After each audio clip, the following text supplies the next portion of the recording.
चाणक्य की आवाज news channel पर मैं भानवी मिश्रा। अब अयोध्या में जीवंत होगी रामायण। सीएम योगी ने किया नए वैक्स म्यूजियम का लोकार्पण। अयोध्या धाम में प्रभु श्री रामलला के दर्शन के बाद मुख्यमंत्री योगी आदित्यनाथ ने रामायण वैक्स म्यूजियम का भव्य उद्घाटन किया।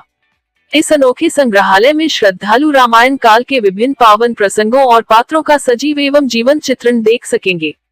अयोध्या आने वाले भक्तों के लिए अब यह एक नया और मुख्य आकर्षण होगा। अयोध्या से मंडल प्रभारी राजशेखर मिश्रा।